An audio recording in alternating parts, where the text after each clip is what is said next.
संजय दत्त की जिंदगी के हैरान कुन और दिलचस्प हकायक। बॉलीवुड के खलनायक संजय दत्त की जिंदगी किसी फिल्मी कहानी से कम नहीं, इसीलिए उनकी बायोपिक संजू ब्लॉकबस्टर साबित हुई। मगर हम आपको संजय दत्त की जिंदगी के मजीद कुछ ऐसे हैरत अंगेज और दिलचस्प हकायक के बारे में बताएंगे जिन्हें या तो फिल्म का हिस्सा नहीं बनाया गया या फिर फिल्म में शामिल करने के बावजूद उन पर तजस्सुस अब भी बरकरार है। नंबर 1, संजय दत्त का नाम कैसे रखा गया। भारतीय मीडिया के मुताबिक सुनील दत्त और नरगिस के यहाँ पहले बच्चे की विलादत होने वाली थी, तो उन्होंने एक मैगजीन में इश्तिहार देकर लोगों से लड़कों और लड़कियों के नाम तजवीज करने की दरखास्त की। और फिर जब उनके यहाँ बेटा पैदा हुआ तो स्टार जोड़ी ने बहुत सारे मौजूदा नामों में से संजय नाम का इंतखाब किया। नंबर 2, ड्रग्स की लत कब लगी। संजय दत्त ने बोर्डिंग स्कूल से पढ़ाई मुकम्मल होने के बाद कॉलेज जाने से इनकार कर दिया था, मगर सुनील दत्त ने बेटे को समझाया कि तुम अपनी जिंदगी में जो भी करना चाहते हो वो करो, लेकिन आगे बढ़ने के लिए तुम्हारा ग्रेजुएट होना जरूरी है। जिसके बाद उनका मुंबई के कॉलेज में दाखिला करवाया गया, मगर वो साल में महज 1 या 2 बार ही कॉलेज जाया करते थे। यही वो दौर था जब अदाकार को मंशियात की लत लग गई थी। नंबर 3, पहली हीरोइन के साथ अफेयर। संजय दत्त ने फिल्म रॉकी से बॉलीवुड में कदम रखा।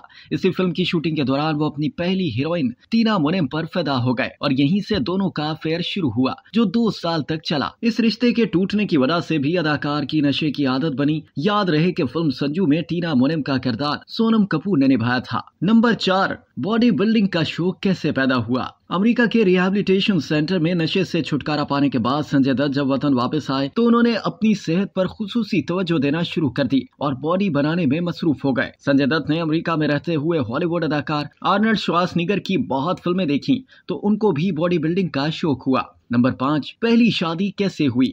साल 1988 संजय दत्त के लिए काफी अच्छा साबित हुआ, क्योंकि तब तक वो नशे की लत से छुटकारा हासिल कर चुके थे। फिल्म नाम से उन्होंने एक बार फिर बॉलीवुड में जबरदस्त एंट्री की, लेकिन सबसे खास एंट्री ऋचा शर्मा की थी, जिसने अदाकारा की जिंदगी तब्दील कर दी थी। ऋचा उस वक्त इंडस्ट्री में नई थी। दोनों में प्यार हुआ और अगले ही साल संजय दत्त और ऋचा ने अमेरिका में शादी कर ली, लेकिन बेटी के जन्म के बाद ऋचा के ब्रेन ट्यूमर ने उनकी जिंदगी में तहलका मचा दिया था। नंबर 6, माधुरी से इश्क। जब संजय दत्त की बीवी ऋचा शर्मा न्यूयॉर्क के अस्पताल में कैंसर से जंग लड़ रही थी, तब अदाकार ज़हनी तनाव का शिकार हो चुके थे। उस वक्त उन्हें माधुरी ने सहारा दिया और फिर दोनों एक दूसरे की मोहब्बत में गिरफ्तार हो गए। लेकिन फिर जब संजय संगीन इल्जामात के बाद जेल गए तो माधुरी ने खौफजदा होकर उनसे राहें जुदा कर ली। दूसरी जानब ऋचा ने भी उनसे अलैदगी का फैसला कर लिया, मगर बेटी की हवालगी के मुकदमे के दौरान ऋचा शर्मा 1996 में कैंसर के बायस इंतकाल कर गई। नंबर 7, अंडरवर्ल्ड से राब्ता। 1992 में रिलीज होने वाली फिल्म यलगार बॉक्स ऑफिस पर फ्लॉप साबित हुई, मगर उस फिल्म ने संजय दत्त की जिंदगी में तूफान खड़ा कर दिया था। एक रिपोर्ट के मुताबिक दुबई में मज़कूरा फिल्म की शूटिंग के दौरान हदायतकार फिरोज खान ने संजय को अंडरवर्ल्ड डॉन दाऊद इब्राहिम से मिलवाया था और यहीं से अदाकार का अंडरवर्ल्ड से राब्ता शुरू हुआ। जिसके बाद संजय जब फिल्म सनम में काम कर रहे थे तो उस फिल्म के प्रोड्यूसर्स समीर हंगोरा और हनीफ काडवाला ने ही अदाकार की दरखास्त पर उन्हें राइफल्स ला कर दी, जो उन्होंने अपने वालिद को मौसूल होने वाली धमकियों की वजह से खानदान की हिफाजत के लिए मंगवाई थी। लेकिन संजय ने एक राइफल अपने पास रखी, बाकी वापस कर दी थी। इसके बाद जब मुंबई में बम धमाके हुए तो फिल्म प्रोड्यूसर्स हनीफ और समीर को गिरफ्तार कर लिया गया। दोनों पर इल्जाम यह था कि वो दोनों अंडरवर्ल्ड डॉन अबू सलीम के लिए काम करते थे। जिसके बाद संजय दत्त को भी हिरासत में लिया गया और फिर उन्हें सजा भुगतना पड़ी।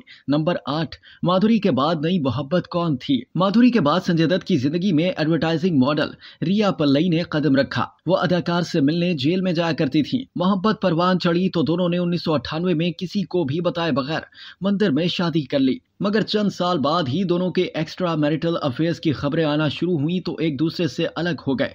मगर 2 बरस के बाद 2005 में दोनों के दरमियान बाकायदा तलाक हो गई। नंबर 9, मुन्ना भाई में पहले साइड रोल था। अदाकार ने अपने फिल्मी कैरियर के दौरान 2 बार फिल्म फेयर अवार्ड अपने नाम किया है। पहला अवार्ड उन्हें फिल्म वास्तव के लिए बेहतरीन अदाकार, जबकि दूसरी बार उन्होंने फिल्म मुन्ना भाई MBBS के लिए बेहतरीन कॉमेडियन का अवार्ड दिया गया। मीडिया रिपोर्ट्स में ये इंकशाफ हुआ कि मुन्ना भाई के मरकजी किरदार के लिए शाहरुख खान पहली पसंद थे, जबकि संजय को वो किरदार दिया जा रहा था जो फिल्म में जिमी शेरगिल ने अदा किया। शाहरुख की जानिब से फिल्म मुस्तरद करने के बाद संजय दत्त को मरकजी किरदार मिला और ये फिल्म उनके फिल्मी कैरियर में सबसे बड़ा टर्निंग पॉइंट साबित हुआ, क्योंकि इस फिल्म ने रिलीज होते ही बॉक्स ऑफिस पर तहलका मचा दिया था। नंबर 10, तीसरी शादी कैसे हुई। संजय दत्त की दूसरी शादी टूट फूट का शिकार हुई तो उनकी मुलाकात बॉलीवुड इंडस्ट्री में नई आने वाली अदाकारा मानिता से हुई। संजय ने ही उन्हें फिल्म गंगा जल में आइटम सॉन्ग दिलवाया था। अदाकारा ने इंडस्ट्री में जदोजहद के दौरान लवर्स लाइक अस नामी एक फिल्म में काम भी किया था, जिसमें मानिता के कई बोल्ड सीन शामिल थे। जब ये बात संजय दत्त को पता चली तो उन्होंने फिल्म के सारे राइट्स खरीदकर मार्केट से फिल्म की तमाम सीडीज और डीवीडीज हटवा दी। संजय उनसे बहुत प्यार करने लगे थे और फिर बिलाखिर उन्होंने 2008 में मानिता से तीसरी शादी कर ली। नंबर 11, संजू फिल्म में कौन सा किरदार अदा करना चाहते थे। भारतीय मीडिया रिपोर्ट्स के मुताबिक संजय दत्त अपनी जिंदगी पर बनने वाली फिल्म संजू में अपने वालिद सुनील दत्त का किरदार खुद अदा करना चाहते थे, क्योंकि उनका मानना था कि वो ये किरदार आसानी से कर सकते हैं। मगर राजकुमार हिरानी मुतमईन ना हुए, जिसके बाद उन्होंने इस किरदार के लिए आमिर खान को कास्ट करने का फैसला किया। मगर आमिर खान दंगल फिल्म के बाद बड़ी उम्र का एक और किरदार अदा करना नहीं चाहते थे, जिसके बायस उन्होंने माजरत कर ली। इसी तरह संजू फिल्म में सुनील दत्त का किरदार पारेश रावल के हिस्से में आया। अब तक के लिए इतना ही। मज़ीद जानने के लिए सब्सक्राइब कीजिए डेली जंग यूट्यूब चैनल और लाइक कीजिए डेली जंग फेसबुक पेज।